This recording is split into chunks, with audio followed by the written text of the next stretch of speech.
banyak lah pokoknya yang aku dapat dari sini. Sampai aku gini nih, dari organisasi aku bisa nge-MC, bisa bikin proposal, bisa meyakinkan orang. Gimana rasanya ditolak sama apa sih namanya, dimarah-marahin waktu galang dana, cari dana, nyari sponsor buat bikin acara kita kayak gitu. Ya pahit manisnya organisasi udah pernah dirasain lah sampai saat ini. Ya alhamdulillahnya sekarang di perkuliahan aku ikut organisasi juga. Aku pernah mimpi aku harus jadi ini, jadi ini, jadi ini. Alhamdulillah tuh tercapai lah dikit demi dikit. Aku masuk organisasi BEM.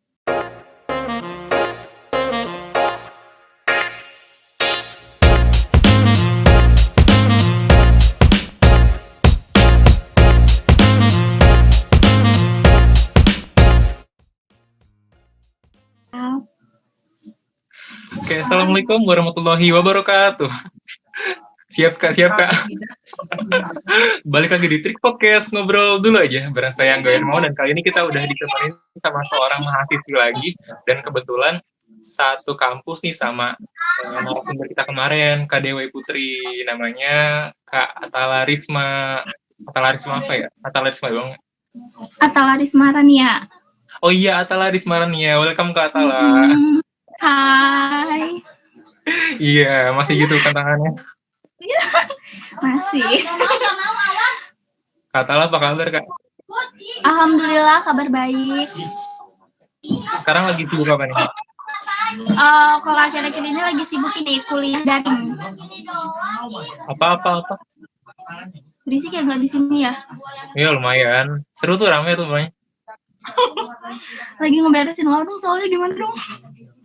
Iya nggak apa-apa. Emang biasanya jam berapa tutup? Ini lagi rapi-rapi mau tutup. Oh cekernya berapa? Jam 8:30, berarti jam 8 tuh udah tutup, terus mulai rapi-rapi gitu. Makanya suara berisik-berisik kayak gitu, ya lagi tutup itu tuh. Biasa. Oke, lanjut tadi di mana? Kenapa emang? Enggak, fleksibel aja, santai aja. Oke, teman-teman Trik Friends. Ya, jadi para penonton kita tuh namanya Trik Friends, Kak. Kak Atala Risma Rania ini, itu kakak kelas aku waktu SMK loh. Wow. Dan kalian tahu nggak sih fun fact-nya itu apa? Kak Atala ini mantan ketua OSIS juga dulu di SMK sama kayak aku. Wow. Kak Atala nih kenapa sih waktu dulu pengen mencalonkan diri sebagai ketua OSIS? Ya walaupun jadi wakil ketua OSIS ya. Jadi wakil. Langsung dijawab nih. Mau ngopi dulu nggak apa-apa, kalau ada kirim ke sini sekalian kalau mau.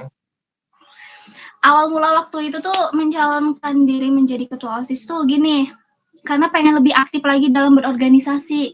Karena dari kecil tuh ya, aku tuh punya cita-cita pengen terjun ke dunia organisasi. Gimana sih rasanya punya banyak pengalaman, terus kayak istilahnya kita ini apa memberanikan diri ngomong di depan banyak orang. Pokoknya jadi apa ya, mengasah soft skill kita gitu loh, melatih jiwa kepemimpinan kita. Walaupun aku malah jadi wakil ketua OSIS gitu, tapi nggak apa-apa.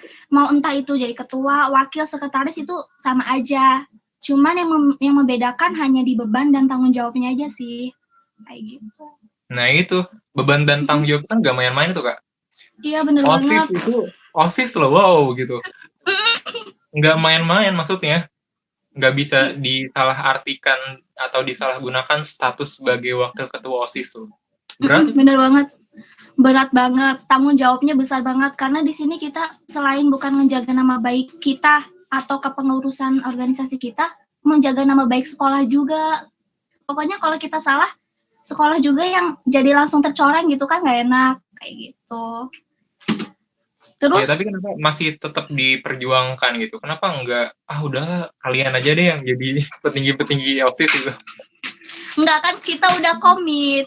Karena kita awalnya udah yakin pengen mencalonkan diri sebagai ketua OSIS gitu. Entah itu resikonya gimana nantinya, harus diterima dong konsekuensinya gimana. gimana ya harus diterima kayak gitu. Pokoknya banyak lah manfaatnya. Jadi Banyak, bisa disebutin kan manfaatnya apa gitu? manfaatnya gini, awalnya aku nggak bisa apa-apa jadi bisa. Aku yang awalnya nggak terbiasa jadi terbiasa. Darinya yang nggak tahu jadi tahu gitu. Jadi gini, dulu tuh jadi kayak suka masih malu-malu kucing gitu kenapa kalau ngomong kayak iya. Masa nggak percaya dulu malu-malu. Walaupun emang kelihatannya suka bawel gitu ya, suka sering ngomong sana sini, cuman emang kalau misalkan lagi ngomong serius gitu, ngejelasin sesuatu yang bener-bener fakta atau real gitu, malah suka gugup sendiri gitu, nervous, walaupun diliatin sama teman-teman sendiri. Tapi karena berkat ikut organisasi, dari situlah apa namanya jiwa-jiwa beraninya muncul kayak gitu. Jadi lebih pede lagi, ngomong juga apa ya, jadi lebih terarah gitu, public speakingnya perlahan makin teratur kayak gitu. Terus yang awalnya aku gak bisa namanya menyusun proposal, jadi belajar di sini, terlatih. Pokoknya mengurus tentang organisasi itu gimana ya, dari nggak bisa jadi bisa gitu loh. Banyak lah pokoknya yang aku dapat dari sini, sampai aku gini nih, dari organisasi aku bisa nge-MC, bisa bikin proposal, bisa meyakinkan orang gimana rasanya ditolak sama apa sih namanya dimarah-marahin waktu galang dana, cari dana, nyari sponsor buat bikin acara kita kayak gitu.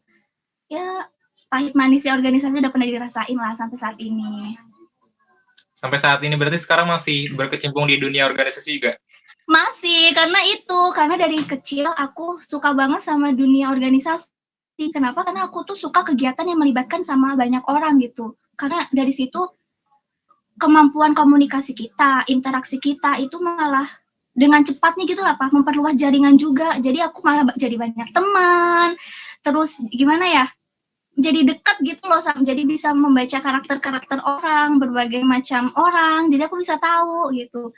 Ya alhamdulillahnya sekarang di perkuliahan aku ikut organisasi juga. Aku pernah mimpi aku harus jadi ini, jadi ini, jadi ini. Alhamdulillah tuh tercapai lah dikit demi dikit. Aku masuk organisasi BEM. Itu impian aku waktu SMK. Aku udah pernah nyoba ini jadi ini. Nanti setelah lulus sekolah langsung pengen jadi ini. Gimana rasanya jadi kakak BEM yang pakai alma mater yang keren. Gimana sih rasanya tuh pasti nggak kebayang lah. Ya alhamdulillah akhirnya bisa sampai sekarang. Kayak gitu. Ada ini nggak, ada rencana nggak buat jadi ketua BEM-nya? Alhamdulillah ada. Bener jujur pengen banget ngerasain jadi ketua BEM kayak gimana. Cuman ya dijalanin dulu aja sih. Cuman gini, aku masih ragunya bukan karena apa-apa, karena kan di sini aku kuliah bukan full kuliah ya. Aku pengen kuliahnya sambil kerja gitu. Jadi fleksibel kuliah dan kerja. Kalau misalkan aku mencalonkan diri menjadi nantinya ketua BEM, takutnya ini ya, kita mah mikir ke belakang dulu gitu, bukan depannya bagusnya gimana. Takutnya nanti terbengkalai gitu kalau misalkan aku ngejalaninnya banyak yang aku jalanin gitu kan, namanya udah kuliah, kerja, takut nanti fokus kita kebagi-bagi gitu. Sekarang jadi anggota aja udah ya syukur alhamdulillah sibuknya gitu. Gimana jadi nantinya bakal jadi ketua. Sibuknya luar biasa. Karena kemarin OSIS saja sibuknya bukan main. Sibuknya bukan main, emang waktu jadi OSIS saja Kak Atala tuh susah banget kalau misalkan diteleponin. Masa sih? Nggak juga sih, tapi kadang kalau lagi ada pelajaran yang nggak bisa ditinggalin tuh, itu paling susah ada pokoknya. Sedangkan kondisinya tuh Kak Atala lagi dicariin banget, lagi dibutuhin banget. Itu bener-bener ngeselin sih, emang. Iya, emang. Sebentar ya, kita bahas satu-satu kronologinya. Waktu Kak Atala mulai dari kecil bilang udah mulai suka dunia yang berbau sosialisasi, sampai sekarang udah jadi BEM. Itu perjalanan gimana dari dulu waktu kecil pertama kali ikut kayak organisasi itu kapan sih dan di mana? Karang Taruna kah? Jadi gini, waktu duduk di bangku SMP, awalnya kan emang suka banget sama kegiatan yang melibatkan banyak orang ya. Jadi gini sih, awalnya tuh nggak berpikir ke organisasi dulu karena aku tuh tipe orang yang memiliki jiwa rasa ingin tahu yang tinggi gitu. Jadi orangnya penasaran gitu, gimana sih ini tuh apa misalkan ada satu kegiatan nih, apa sih efeknya, apa pengalamannya yang bakal aku petik gitu di sini. Bahkan waktu di SMP nih, semua ekstrakurikuler aku cobain. Saking penasarannya tuh.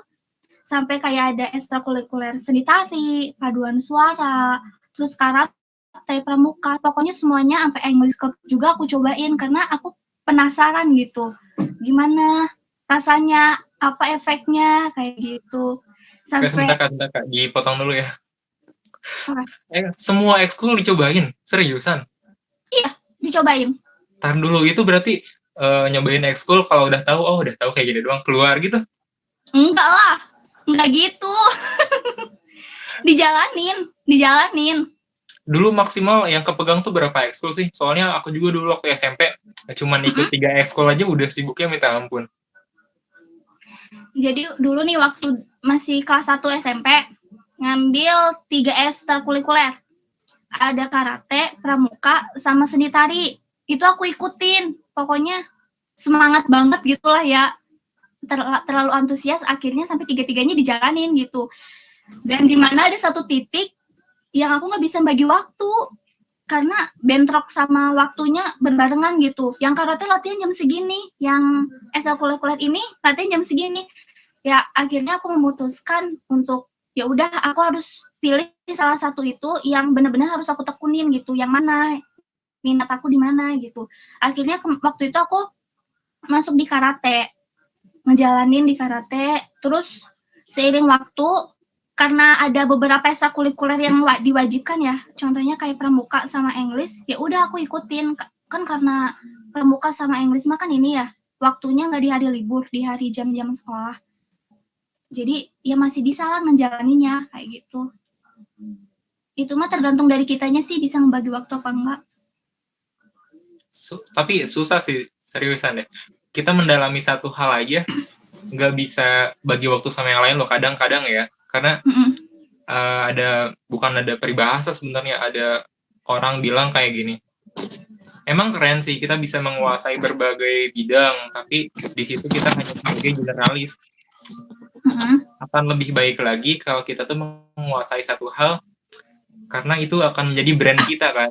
Iya. Jadi kayak personal branding kita itu ada di satu hal tersebut yang kita tekunin sebagai spesialis gitu loh. Untuk menspesialisasi apa ya, pokoknya gitu dah.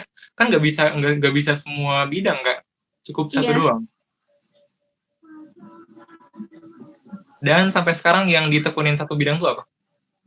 Malah aku kalau misalkan bidang lebih ke seni.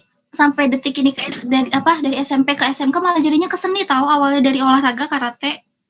Entah kenapa jadi malah sekarang aku SMK malah ngambil ekskul teater.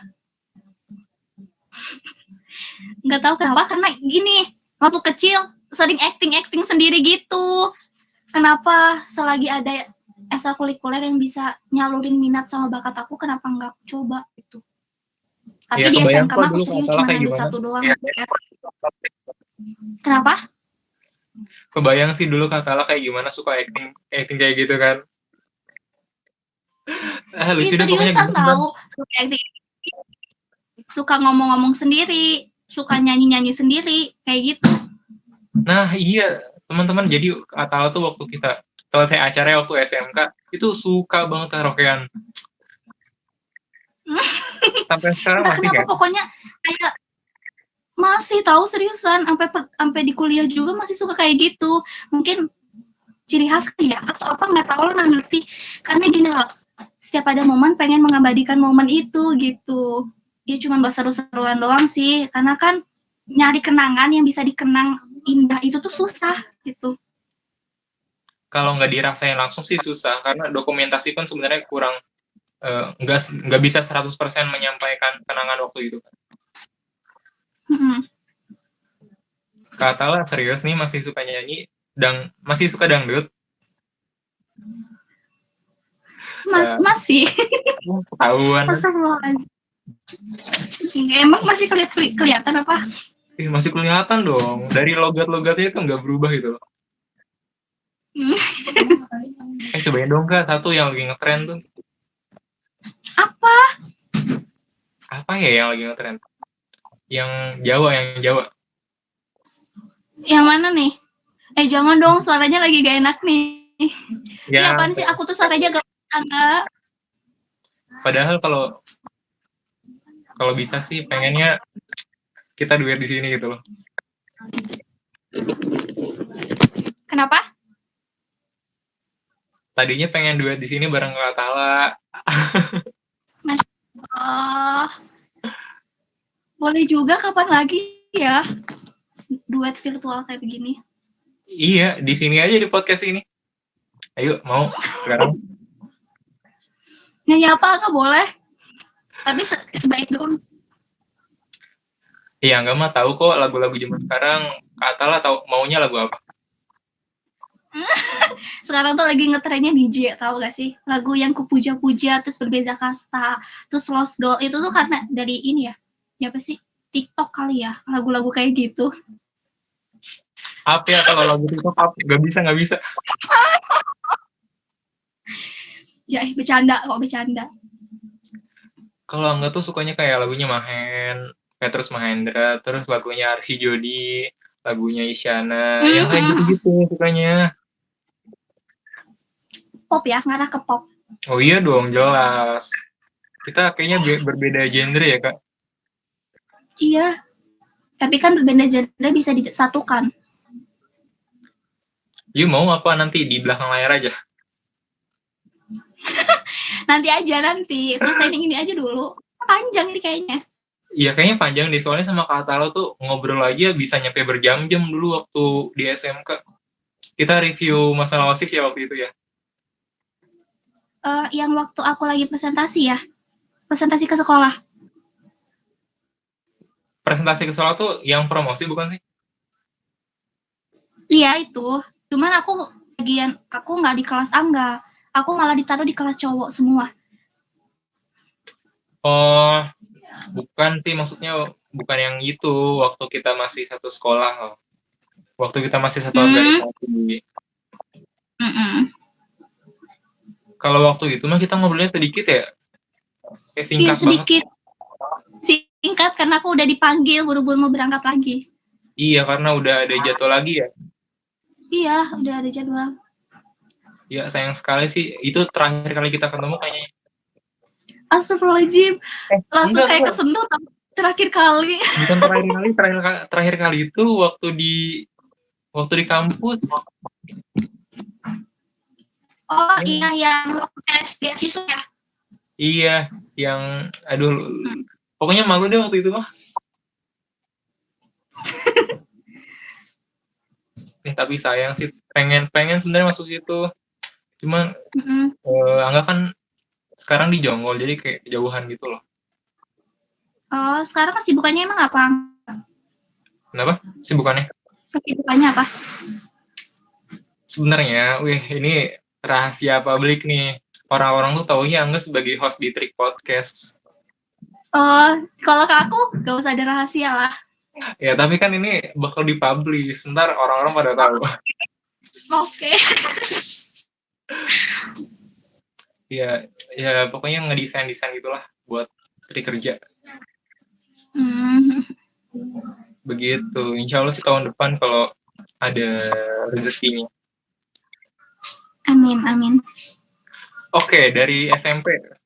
Waktu SMP pernah ikut OSIS juga nggak? SMP nggak pernah aku. Karena gini, itu pengen, sayang banget ya, telat daftar doang, aku nggak tahu infonya. Jadi ya udahlah. Jadi gitu dong aku, pengen nih ikutan. Kapan pendaftarannya? Aku nggak tahu pendaftarannya kapan. Dibuka waktu kepengurusan baru. Tiba-tiba udah ada aja calon-calonnya yang keliling per kelas ini loh, calon-calon yang baru. Ya terus aku kapan? Kok aku nggak bisa sih, nggak tahu gitu. Ya udahlah, mungkin belum rezeki ya. Akhirnya di SMK aku bisa. Mungkin emang jalannya bukan di situ. Dulu waktu Angga SMP, waktu kelas 7 itu pengen banget ikut OSIS sampai antusias banget sama hampir semua teman-teman Angga ikut. seleksi. Akhirnya nggak lolos dong, itu sedih sedih banget. Karena waktu ditanya tuh Angga nggak bisa jawab karena itu pertama kali interview, gugup banget. Iya. Terus nyoba lagi tahun depannya waktu Angga kelas 8, lolos dong, lolos ya. Tapi sayangnya waktu itu kondisi lagi nggak fit, jadi kata mama, jangan ikut OSIS deh, takutnya ntar kecapean lagi. Kalau nggak salah waktu itu tuh sakit apa ya? Ya kecapean gitu, tipes apa-apa gitu. Jadi mengundurkan diri deh. Yang harusnya setiap tahun anggota OSIS itu jumlahnya ada 60 di SMP Angga, jadi berkurang karena nggak mengundurkan diri. Tapi waktu SMK kenapa jadi OSIS ya? Karena memang udah takdirnya, udah jalannya. Iya kalau itu mah udah pasti dong. Tapi nggak ada, apakah ada faktor lain yang mempengaruhi? Oh karena ngeliat Kak Atala kali ya, Kak Atala tuh keren banget gitu loh, berwibawa banget, pengen jadi kayak Kak Atala, wih. Betul. Dulu kalau Kak Atala mulai tertarik buat ikut OSIS di SMK tuh karena pengaruh apa sih? Pengaruh teman kah? Atau ada yang nawarin guru kah? Kenapa enggak? Oh mau pakai headset? Oh, nggak Pakai dulu aja. kedengeran. Mama lagi nyalain air. Iya pakai dulu aja headsetnya, ditungguin kok. Udah makanya. Dah, ayo. Kenapa diulang aja? Iya. Dulu waktu pertama masuk SMK, yang bikin Kak Atala pengen banget buat masuk OSIS itu apa sih? Ada pengaruh dari teman kah? Atau dari guru kah yang nawarin? Atau ngelihat kakak kelasnya pada keren kece badai gitu? Awal mulanya ya, dari niat sama keinginan aku sendiri. Berarti dari awal masuk SMK tuh emang udah punya niat buat masuk organisasi OSIS gitu? Udah punya niat.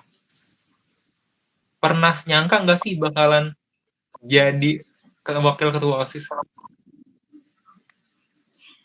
Dulu sih, waktu kan gini ya, aku ngejalaninnya terlalu dinikmatin atau apa nggak ngerti. Pokoknya proses demi proses tuh aku nikmatin gitu, dari awal jadi anggota, terus di setiap acara aku jadi ini, jadi ini, jadi ini, jadi ini bagiannya udah pernah aku cobain gitu. Tuh kenapa kesempatan besar kakak kelas waktu itu mau lengser, kenapa nggak dicoba gitu loh. Ini kayaknya buat nasah kemampuan aku, skill aku sampai di mana gitu. Ya udah aku calonin diri aku gitu. Jadi ketua OSIS.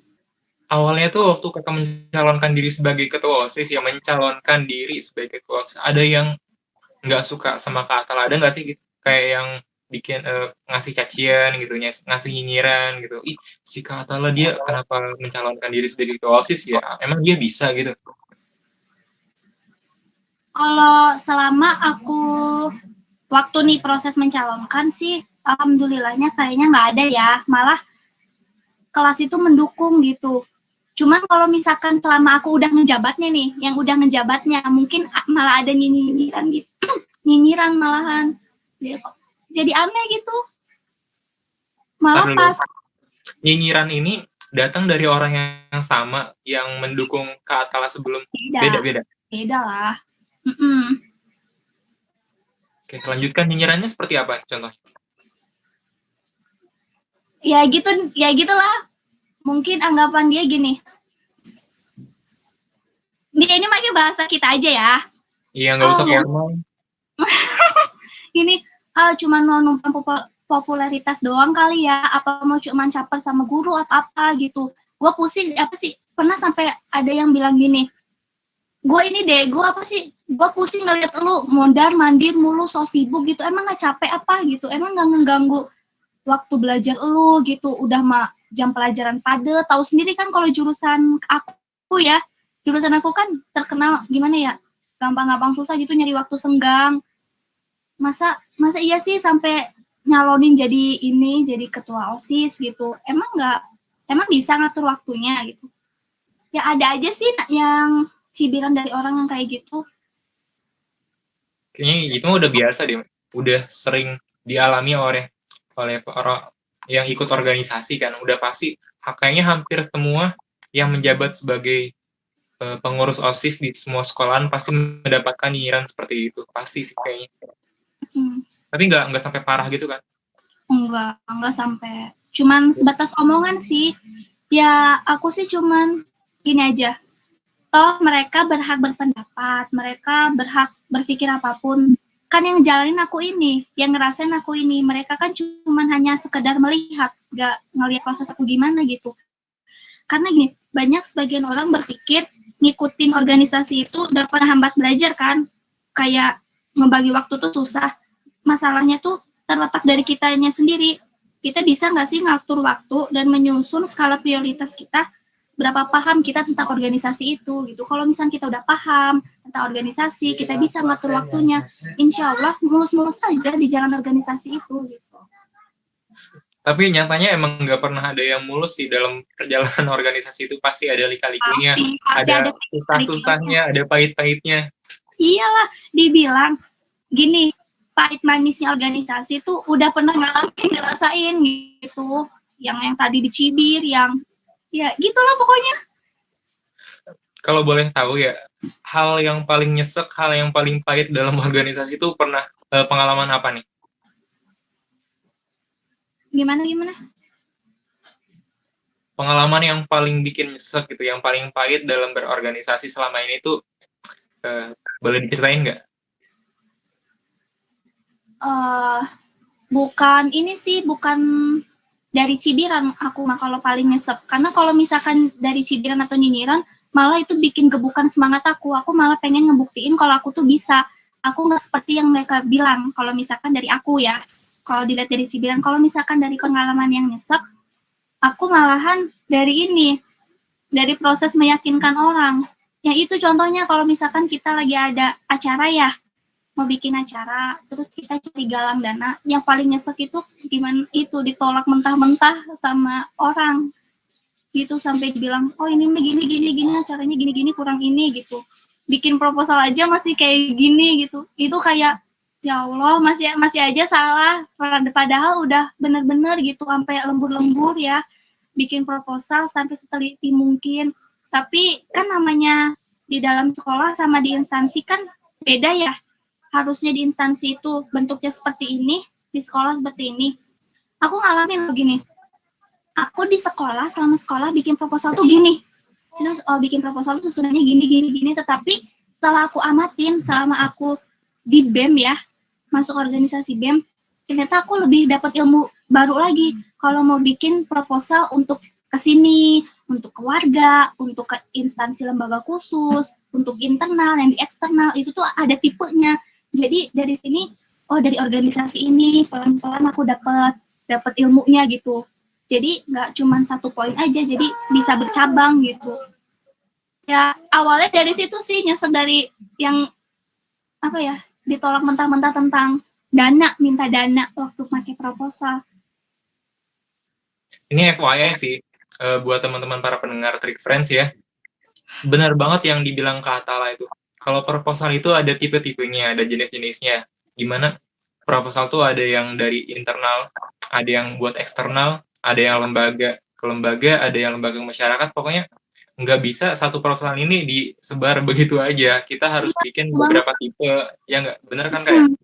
Iya bener banget.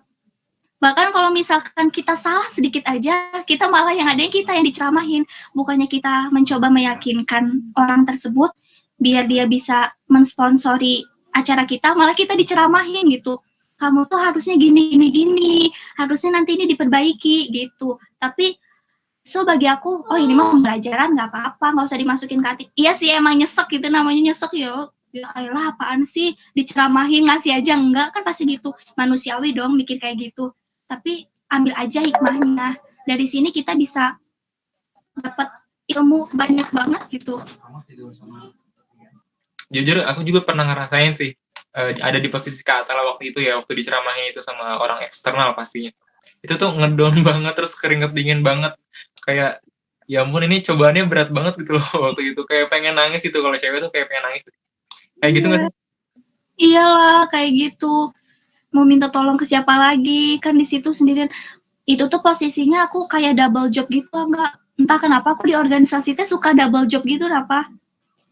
Jadi gini, kan namanya di organisasi khusus, aku ngejabat emang jadi wakil kan. Tapi di setiap acara aku ngasih kesempatan buat anggota yang lain buat ngerasain gimana jadi ketua acara, sekretarisnya dan lain-lain gitu. Di situ emang nggak ada yang mau nyoba sih. Aku jadi sekretaris, aku udah bikin proposalnya, dan aku juga yang harus nyari dananya. Di situ yang nyesek, anggotanya nggak mau, maksudnya gimana sih? Nggak ada pengertiannya sama sekali gitu. Bukannya ngebantuin, tapi gimana? Ngebantuin sih ngebantuin, cuman cuman ya gitu. Yang ngomong, yang ngajukan tetap aku lagi gitu. Waktu itu tuh ngalamin waktu sama adik kelas ya, adalah waktu nyari dana sampai tengah hari loh itu izin-izin ke guru, tengah hari nyari dana, tiba-tiba ditolak sama beberapa, pokoknya sama beberapa lah ya. Nyesek dong pas pulang-pulang ke sekolah nggak ada hasilnya. Sampai izin, istilahnya sampai izin, sampai panas-panasan lah ya. Sampai nggak minum itu demi ngejar proposal karena waktunya udah mepet banget. Waktu mepet, dana belum kelihatan. Aduh, itu harus berpikir keras banget dong. Memang sih itu tantangannya gimana kita supaya bisa menyelesaikan suatu acara. Ada aja sih yang harus dikorbanin, terutama diri sendiri pasti bakalan penuh pengorbanan sih pasti. Berdarah-darah gitu loh istilahnya. Iya, bener banget. Emang bener sih yang tadi Kak Atala bilang, kalau kita dalam suatu organisasi itu nggak saling kerjasama, jadi kayak berat sebelah gitu loh, jadi kayak miring gitu loh, nggak seimbang, nggak balance. Ya, bener banget. Harusnya juga Atala sebagai sekretaris itu cukup di situ doang kan di acara itu, nggak Seharusnya, semestinya begitu. mestinya begitu. Jadi yang salah tuh apa sih? Manajemennya ya atau sistemnya yang salah? Mungkin ini sih, mereka belum terlalu paham bentuk organisasi itu gimana. Dia belum paham sama job desk masing-masing dari jabatan mereka. Job desk jadi seorang ketua acara tuh gimana, jadi humas gimana, seksi konsumsi, dokumentasi, dan lain-lain. Sampai akhir mungkin mereka belum terlalu paham karena ini ya, waktu aku ngejabat itu tuh bener-bener mereka itu masih, kalau menurut aku masih perlu banget dibimbing. Jadi mereka itu masih belum, bekalnya masih kurang gitu loh. Makanya mereka masih harus perlu dilatih, dituntun. Kalau di zaman aku, waktu masih aku jadi anggota ya, belum jadi wakil, malah diajarin, ini kalian kepengurusan baru, gimana caranya harus belajar bikin proposal sendiri. Nanya boleh, tapi gimana ya, pokoknya harus sepengetahuan kita dulu gitu. Kita harus belajar dulu, kita mampu sampai di mana. Kalau kita nggak mampu, baru kita bilang gitu. Tapi kan kalau misalkan waktu kepengurusan aku, Kak, aku nggak bisa bikin ini. Oh ya udah, ya dibantu ya. Tapi apa? Kan enggak. Merekanya gini ya, nanti kalau proposal tuh gini gini gini. Oh iya iya. Tapi pas dilatih, pas terjunnya tetap sama aja. Mereka masih tetap butuh bimbingan. Jadi istilahnya aku tuh orangnya masih belum pegang ngelepas sih waktu itu mah. Sama sih waktu aku ngejabat ya, waktu kelas 12 berarti. Nah, bahkan dari akhir kelas 11 sih, emang benar banget sih adik kelasnya tuh masih butuh banget dibimbing sampai sekarang pun sebenarnya masih butuh banyak bimbingan. Iya benar banget. Nih ya, ada sedikit pertanyaan yang krusial sih, tapi setelah Kak Atala mau dijawab atau enggak ya?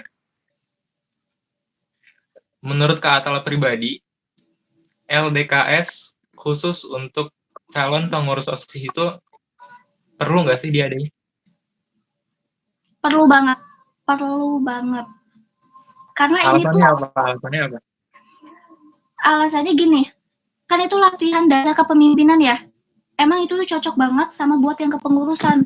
Kalau misalkan tanpa adanya itu, nanti malah adanya kita salah pilih gitu, napa? Nggak sesuai kandidat, istilah gini. Sok ada LDKS saja udah semuanya rata gitu ya. Tanpa ada jadi kepengurusan gitu. Terus kita mau milih adanya kepengurusan OSIS, jadi asal-asal pilih. Malah gini, sok siapa yang mau jadi OSIS? Itu salah. harusnya gini, harus dari kemauan diri sendiri, dilihat sama kita waktu pas di proses LDKS, siapa yang benar-benar fisiknya kuat, yang memenuhi kriteria OSIS itu gimana gitu.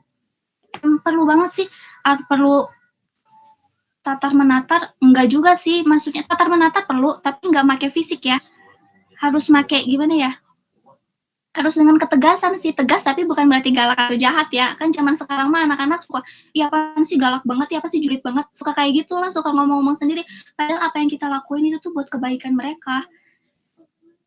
Jadi adanya LDKS, kita bisa tahu loh, kita bisa menilai, oh si A, dia itu tuh cocoknya jadi ini nantinya, sekbid ini, sekbid olahraga, karena dia cocok banget di olahraganya, keren parah. Oh dia itu cinta banget sama negara, gimana ya, si B itu tuh pokoknya apa ya, selain bisa menghormati diri sendiri, dia bisa menghormati orang lain, menghormati negaranya, cocok banget nih jadi sekbid bela negara. Jadi di OSIS kan bukan hanya sebatas ketua, wakil, sekretaris, bendahara kan, di situ pasti masih ada anak-anaknya, mulai dari sekbid A, sekbid B, sampai sekbid Z. Makanya gimana caranya kita punya kandidat itu sesuai kriteria kita, itu ya dari LDKS itu. Kayak gitu sih, kalau menurut aku. Pokoknya harus, ya perlu banget lah itu mah. Adanya itu kita bisa tahu kemampuan, kelebihan dan kekurangan masing-masing siswa itu di mana gitu. Jadi nggak asal pilih, karena asal pilih, apalagi kalau kita milihnya keterpaksa ya, udahlah lu jadi OSIS aja ya, gini, bantuin gue gini-gini, itu yang bikin gak seret buat si dianya nanti gitu. Malah jadi beban, malah jadi gini, gak peduli, acuh, istilahnya masa bodohan dah ya, mau enggak, jalan aja lurus mulu tanpa berkembang gitu loh, nggak step by step gitu, jadi udah monoton, flat aja. Namanya organisasi kan pasti perlu berkembang ya, nggak apa sih, nggak standar aja. Kalau standar aja, gimana kita punya pengalaman lebih gitu, gimana mau punya nilai plusnya gitu. Kalau dijabarin kayaknya Panjang banget sih, apalagi masalah LDKS doang aja bisa nyampe berhari-hari kayak nggak selesai. Tapi gini Kak, emang sih yang Kak Tara bilang tadi itu benar banget, dan semua orang pasti wish itu apa sih? Mengharapkan LDKS itu berjalan seperti itu. Tapi realitanya Kak Tara udah ngerasain sendiri kan, LDKS yang seperti itu udah makin pudar, bener nggak sih? Iya, bener banget. Jadi kayak udah kayak formalitas doang gitu. LDKS makin lama tuh makin lama makin pudar aja, itunya, euforianya makin pudar, suasananya tuh udah nggak kayak LDKS lagi gitu, udah kayak apa ya, ya gitu deh pokoknya.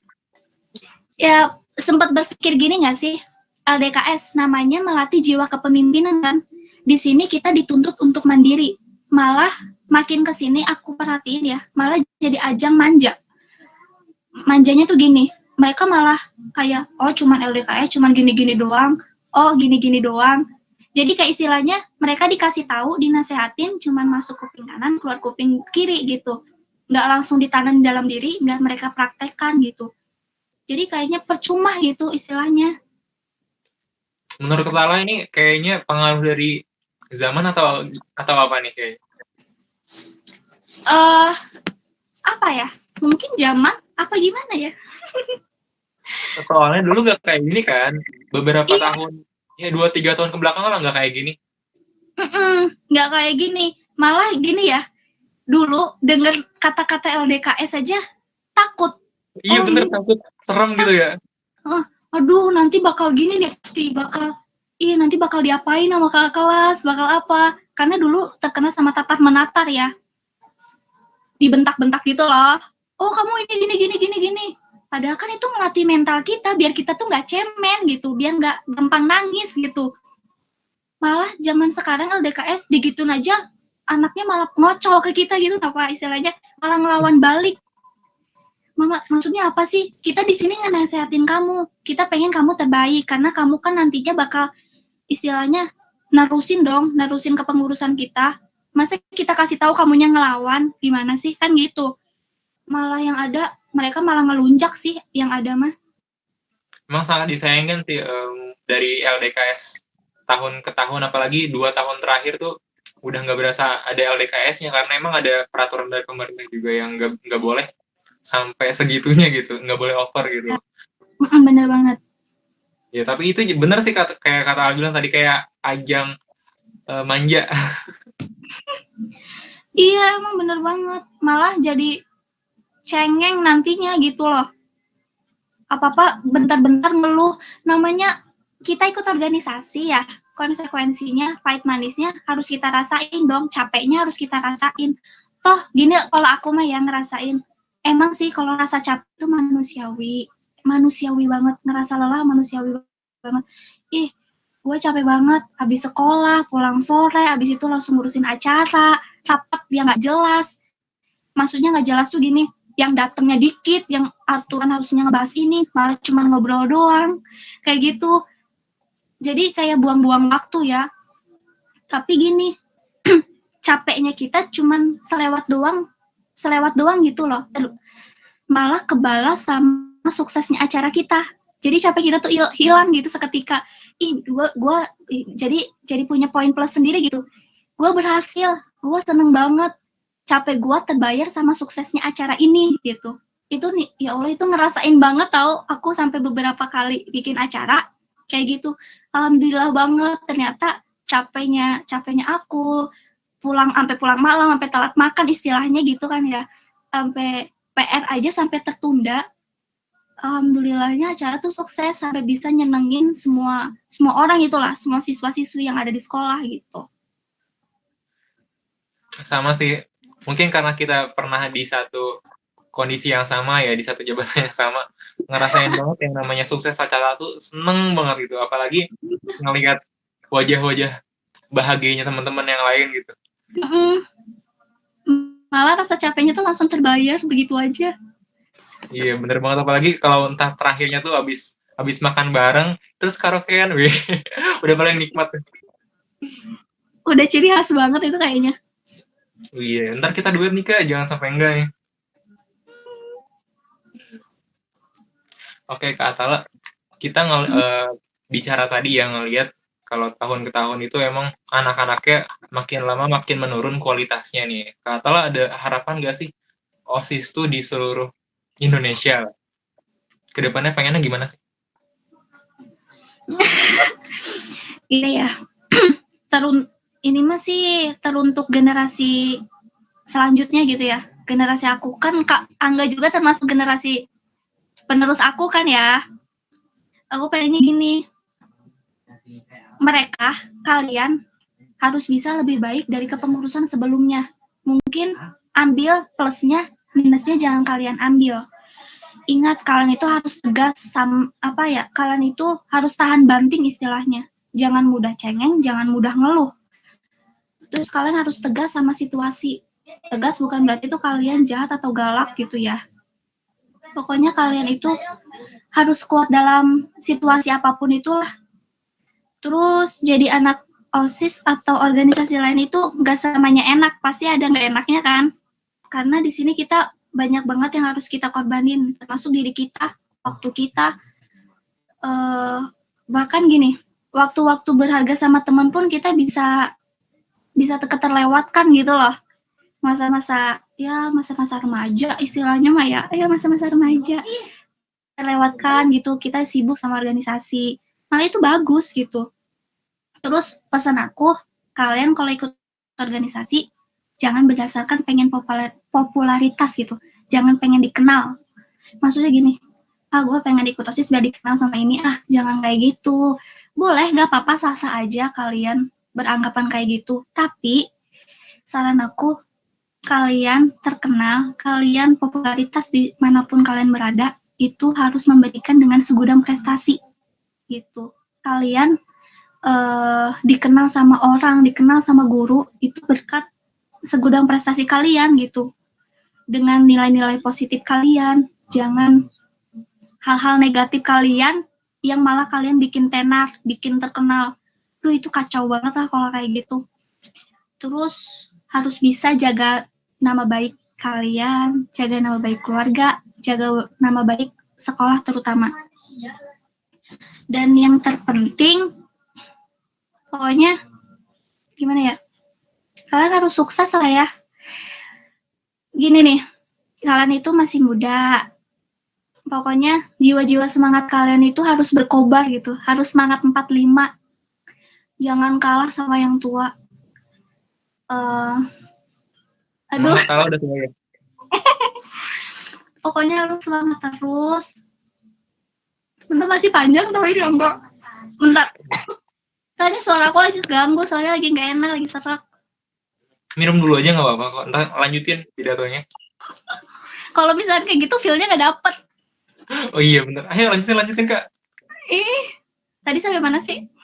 Tuh kan lupa Sampai yang tahu. sukses terus. Semangat 45. Nah iya, selagi kalian masih muda, bikin hidup kalian itu penuh warna. Penuh warnanya itu bikin banyak pengalaman yang nanti kalian bisa ceritakan ke anak kalian, ke cucu kalian gitu. Jangan di hidup kalian itu warnanya cuma satu warna doang, jangan. Nanti kalian, yang rugi tuh kalian, bukan orang lain. Karena yang ngerasain tuh kalian sendiri yang ngerasain. Mulai dari sekarang, sibukkanlah diri kalian tuh sama hal-hal positif. Jangan, karena gimana ya, menyibukkan hal-hal dengan positif itu malah bagus gitu. Kita malah makin fokus berorganisasi, fokus sama karir kita, fokus ngejar target-target kita, goals kita, rancangan hidup kita gitu.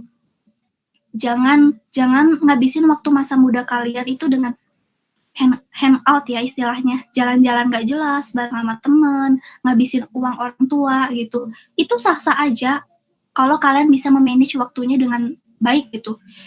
Harus seimbang lah ya, istilahnya harus seimbang, jangan main terus kalian nggak bisa ngatur waktu kalian, itu sama aja bohong.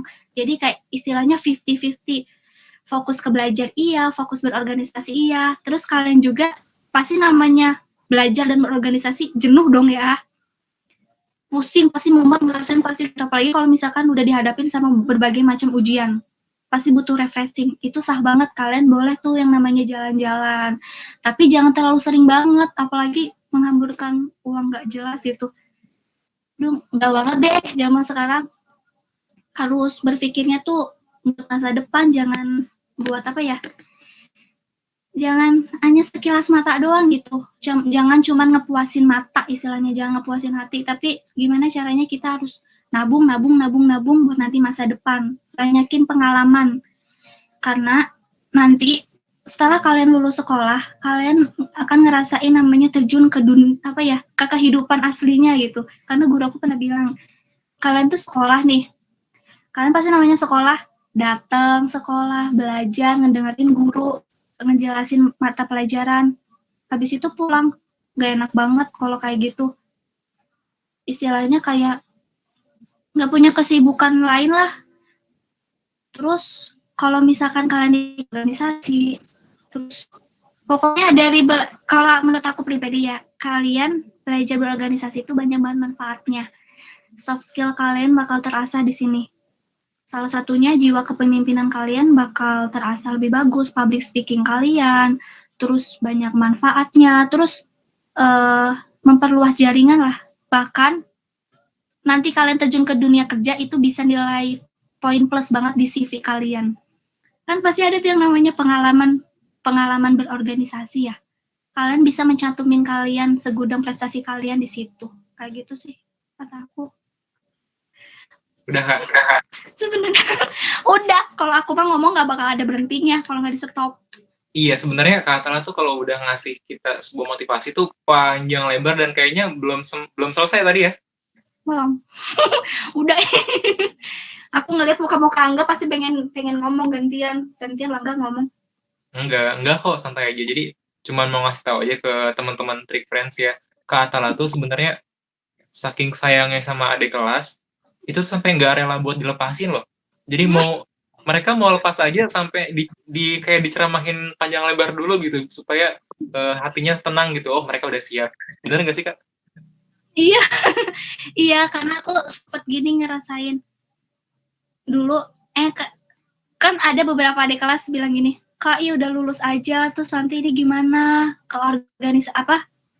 OSIS selanjutnya gimana nih, kita aja masih belum punya bekal apa-apa.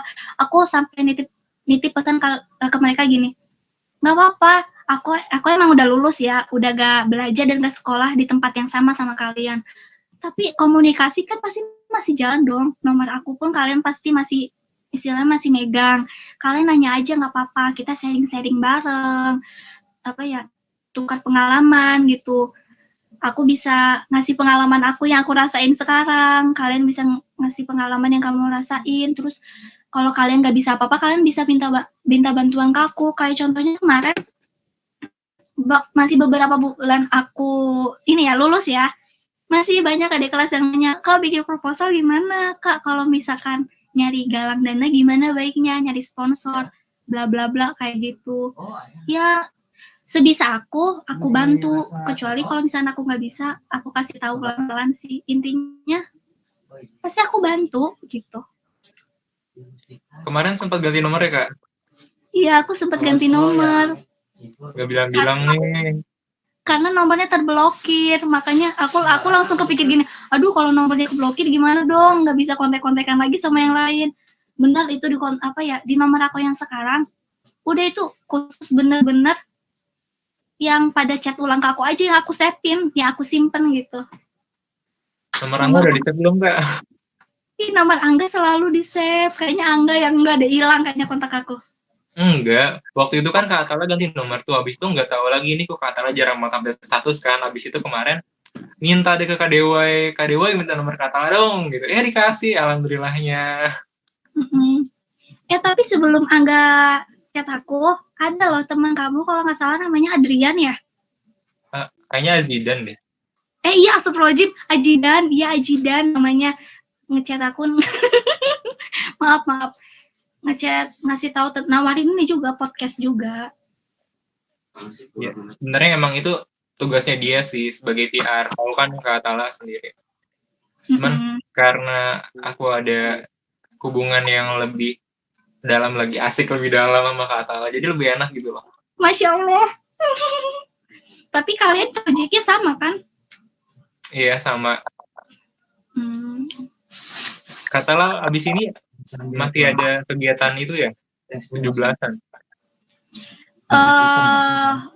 Ini sih lebih menjorok ke acara ini, ke pemuda-pemudi di kampung gitu.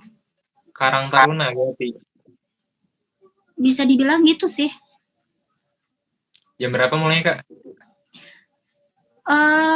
Sebenarnya gini, nggak rapat sih udah selesai. Cuman aku mau nyelesain beberapa project yang tertunda aja karena kan kita mau ada acara nih, mau ada event. Dan di situ aku penanggung jawabnya. Jadi kayak ada beberapa yang belum terselesaikan gitu. Udah terselesaikan, udah di ACC, cuman dirubah lagi kayak gitu. Mau finishing gitu malam ini ya? Insya Allah kalau sempet. Iya, maaf nih Kak, kita kayaknya nggak makan banyak banget durasinya. Udah berapa jam? Tahu nggak, tadi ingat nggak sih niat awalnya mau berapa menit? 30 menit. Ya, sekarang udah berapa tuh? Kurang tahu deh. Aku tuh udah panik gara-gara ini HP, aduh takut lowbat gitu. Sampai nggak tahu kita udah ngomong sampai berapa jam. Ntar dilihat sendiri ya jam berapa sekarang. Pokoknya makasih banget nih udah mau join, udah mau podcast bareng Tri Kerja, ngasih banyak banget pengalaman yang berharga seputar organisasi terutama, terus ngasih kita motivasi yang panjang banget. Itu didasari dengan ini ya, dengan rasa sayangnya Kak Atala kepada adik-adiknya kan. Itu berharga banget sih buat para pendengar. Pokoknya jangan sampai jangan sampai tidak dihiraukan. Pokoknya harus dihiraukan, harus ditanam dalam diri buat teman-temannya pendengar, karena ini berharga banget. Kalian nggak bisa dapetin ini secara cuma-cuma ya, harusnya. Jadi jangan disia-siakan. Kak Atala, ada ini nggak, ada pesan-pesan nggak buat para pendengar yang mau disampaikan lagi, atau udah cukup? Pokoknya gini ya. Ya Pokoknya makasih banget buat Angga terutama, pokoknya buat tim ya, buat tim kalian, buat tim Angga lah ya. Udah ngundang aku buat ya berbagi kisah lah ya, berbagi pengalaman aku selama berorganisasi. Terus maaf banget kalau misalkan ngomongnya kepanjangan, emang aku gini orangnya, kalau ngomong suka nggak inget waktu gitu. Itu yang bikin temen aku suka bete kalau nungguin aku. Pasti gitu, karena kalau ketemu adik kelas, ketemu itu suka lupa gitu yang di sebelah sampai bawa temen karena keasikan ngobrolnya. Pokoknya Iya, sama kok kita sama kok. Angga doang ya, Pak, ya udah paham. Pokoknya maaf banget kalau misalkan ada kata-kata yang nggak enak, yang nggak enak didengar, yang sampai bisa bikin tersentuh hatinya. Pokoknya maaf banget kalau ada salah kata. Pokoknya, makasih banget buat kalian. Sukses selalu proyeknya. Pokoknya, udahlah cukup dari aku gitu. Karena ini pengalaman aku pertama loh ini di wawancara kayak gini sama kalian. Sama Wow. Angga terutama. Berarti nanti harus lagi nih ya, supaya bukan jadi pengalaman pertama dan satu-satunya. Ya, boleh banget. Biar bisa ini loh, masuk di diary gitu. Pengalaman Amin. Pokoknya makasih sama doa-doanya tadi ya. Semoga amin. doanya kembali ke Kak Atala, kebaikan-kebaikannya kembali ke Kak Atala juga semakin sukses ke depannya, target-targetnya tercapai di tahun ini. Pokoknya semakin sukses, jangan sampai lupa sama Angga ya. Amin. Pastinya gak bakal lupa lah. Oke, tonton terus Trik Podcast, ngobrol dulu aja. Saya Angga Herman pamit dan Assalamualaikum warahmatullahi wabarakatuh.